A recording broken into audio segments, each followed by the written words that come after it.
शास्त्रों में कहा गया है कि प्रत्येक व्यक्ति को जीवन में एक बार धर्मराज व उनकी बहन पोपाबाई की कथा अवश्य सुननी चाहिए।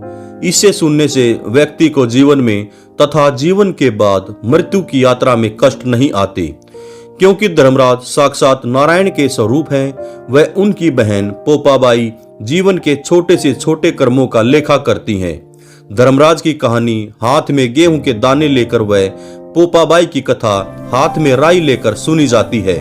तो आइए हम सब मिलकर इन दोनों कथाओं का श्रवण करते हैं। बोलिए धर्मराज भगवान की जय। एक धनवती नाम की स्त्री रहती थी। वह रोज पहली रोटी गाय को देती, अंतिम रोटी कुत्तों के लिए बनाती, अतिथि को भोजन कराती, चिड़ियाओं को दाना डालती, प्रत्येक त्योहार पर खूब दान पुण्य करती थी, सभी से मीठा बोलती, सबकी सहायता को सदैव तैयार रहती।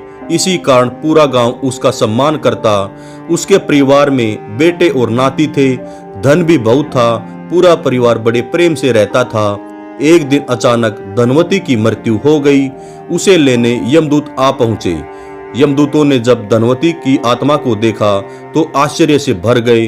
इतनी पुण्य आत्मा को लेने हम यमदूतों को क्यों भेजा गया? इन्हें लेने तो भगवान का विमान आना चाहिए था। यमदूत बोले, हे माई, तुमसे ऐसा क्या अपराध बन गया? तुम तो बहुत धर्मात्मा दिखाई देती हो। धनवती की आत्मा भी दुखी हो गई, लेकिन यमदूतों के साथ चल दी। धनवती के मरते ही पूरा गांव रोने लगा, लोग इकट्ठा होने लगे। इधर धनवती की आत्मा सबसे पहले वैतरणी नदी पर पहुंची। यमदूतों ने कहा, माँ, यदि तुमने गोदान किया है या घर में पहली रोटी गाय को दी है तो उसे याद करो। धनवती ने अपने द्वारा किए गए गोदान, घर में बनने वाली पहली रोटी व त्योहारों पर गौ माता के लिए किए गए दान को याद किया। तुरंत वहां एक अत्यंत सुंदर गौ माता और उन्होंने धनवती को वैतरणी नदी से पार करवा दिया। थोड़ा आगे चलते ही रास्ते में कंकड़ काटे व बहुत तेज धूप आई। दूतों ने कहा, हे माई, यदि जीवन में कभी खड़ाऊ, छाता, जूते दान किए हैं तो उन्हें याद करो। धनवती ने अपने द्वारा श्राद्ध पक्ष में दिए गए छाता दान को, संक्रांति पर किए गए जूते और खड़ाऊ दान को याद किया। वे दान तुरंत ही धनवती के सामने प्रकट हो गए और धनवती आसानी से उन कठिन रास्तों को पार कर गई। इतने में ही ढेर सारे कौवे धनवती की ओर आते नजर आए। धनवती ने पितर पक्ष में रखी काग बलि को तथा पक्षियों को दिए गए दान को याद किया। वे सभी भयंकर पक्षी वहां से चले गए। रास्ते में जहरीले कीड़ों से कीड़ी नगरी पर बुरा डालने से, राक्षसों के हमला करने पर, घर के कुल देवी व देवताओं को किए गए दान व पूजा से धनवती सुरक्षित स्वर्ग में पहुंच गई। वहां जाकर उसका सम्मान हुआ। अतिथि को दिए गए भोजन के कारण उसे खूब स्वादिष्ट भोजन मिला। जो उसने सोना और चांदी दान किया था वह सब की सेवा की थी। इसके लिए उसे स्वर्ग में महल व नौकर चाकर भी मिले। लेकिन जैसे ही धनवती ने स्वर्ग में प्रवेश करना चाहा तो स्वर्ग के दरवाजे धनवती के लिए बंद हो गए। यह देखकर धर्मराज ने आश्चर्य से चित्रगुप्त की ओर देखा तो चित्रगुप्त ने कहा, धनवती अत्यंत पुण्यशाली व दानी है, लेकिन इसने कभी आपकी व आपकी बहन पोपाबाई की कथा नहीं सुनी, कभी पूजा व्रत नहीं किया, इसलिए पोपाबाई दरवाजा नहीं खोलती। तब धनवती से चित्रगुप्त ने कहा, हे धनवती, धर्मराज भगवान साक्षात विष्णु के स्वरूप हैं, इनके अधीन ही मृत्यु आती है। इनकी बहन पोपाबाई अनजाने में किए गए पापों का लेखा रखती है। तुमने जानकर कोई पाप नहीं किया, लेकिन अनजाने में किए गए पाप, जैसे भोजन बनाते समय जीवों को मारना, एक जीव को बचाकर दूसरे को ताड़ना, भलाई बुराई को सुनना और भी गृहस्थी में रहकर अनेकों अपराध अनजाने में बनते हैं। उन पापों को पोपाबाई ही मिटाती है। स्वर्ग के द्वारों पर पोपाबाई का ही राज है। तभी तो कहते हैं, राज है पोपाबाई का, लेखा लेगी राई राई का। अंततः हे धनवती, अब तुम पुनः धरती पर जाओ तथा 7 दिनों में ही कथा सुनकर उजमन कर दो। पुनः हम तुम्हें लेने विमान भेजेंगे। ऐसा कहते ही धनवती की आत्मा पुनः शरीर में प्रवेश कर गई। धनवती को जिंदा देखकर सब अत्यंत प्रसन्न हुए, लेकिन धनवती कोई बात नहीं भूली।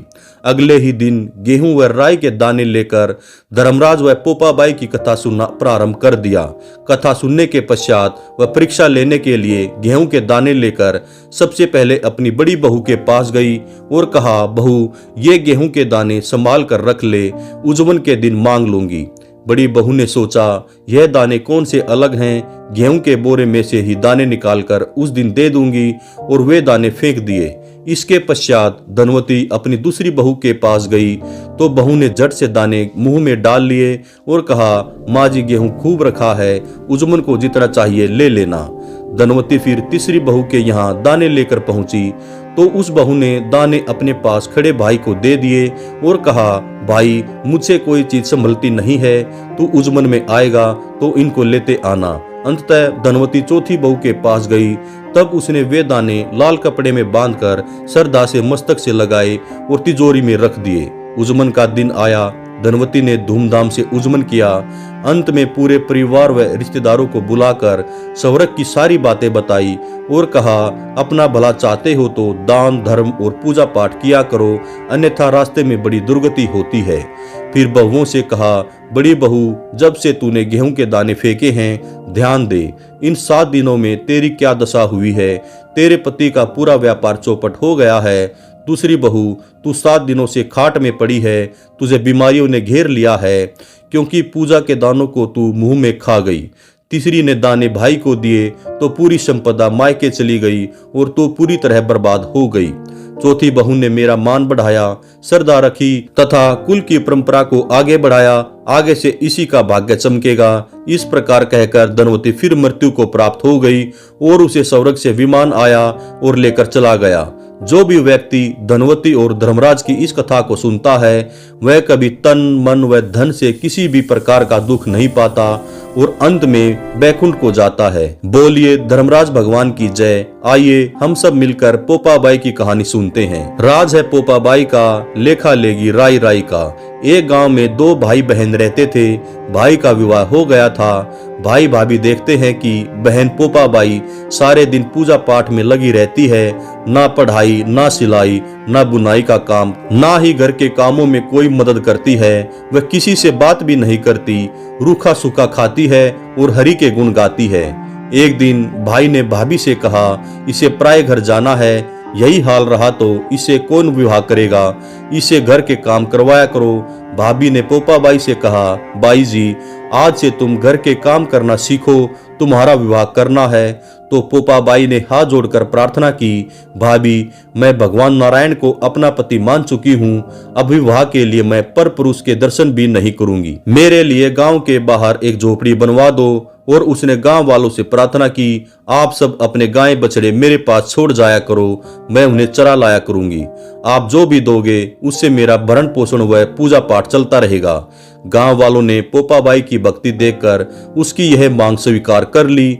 अब पोपाबाई गांव के बाहर रहने लगी। गांव में कोई भी विपदा नहीं आती थी। कोई बीमार होता, किसी पर कोई कष्ट होता, पोपाबाई मस्तक पर हाथ रख देती और वह व्यक्ति ठीक हो जाता। पोपाबाई की ख्याति धीरे धीरे सभी जगह फैलने लगी। वह उसी झोपड़ी में रहती, भजन पूजन में समय बिताती, गाय बछड़ों को चरा लाती, इसी से उसका गुजारा चलने लगा। अब पोपाबाई के किस्से दूर दूर फैलने लगे। एक दिन किसी नगर का राजा वहां से गुजर रहा था।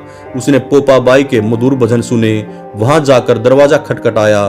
पोपाबाई ने कहा, कौन है बाहर? राजा बोला, मैं यहाँ का राजा हूँ, तुम्हारी आवाज बहुत मीठी है, तुमसे विवाह करके तुम्हें रानी बनाना चाहता हूँ।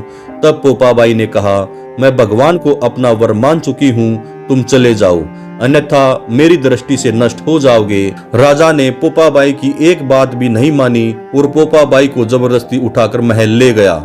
जब रानियों ने पोपाबाई की भक्ति की कथा राजा को सुनाई तो राजा भयभीत होकर पोपाबाई को छोड़ने चला। रास्ते में राजा के पाप नदी बनकर आए और राजा उसमें डूबकर मर गया। पोपाबाई ने भी पर पुरुष के स्पर्श से दुखी होकर अग्नि में स्वयं को जला डाला। पोपाबाई की मृत्यु होते ही वे स्वर्ग को गई। वहां धर्मराज ने उनके धर्म के प्रति निष्ठा और भक्ति को देखकर उन्हें अपनी धर्म बहन बना लिया। तभी से जो स्त्रियां धर्म पूर्वक अपनी गृहस्थी को चलाती हैं, सभी नियमों का पालन करती हैं, वे अपने पति के सामने सुहागन ही जाती हैं और पोपाबाई के ही दरवाजे से स्वर्ग में प्रवेश करती हैं। बोलिए पोपाबाई की जय।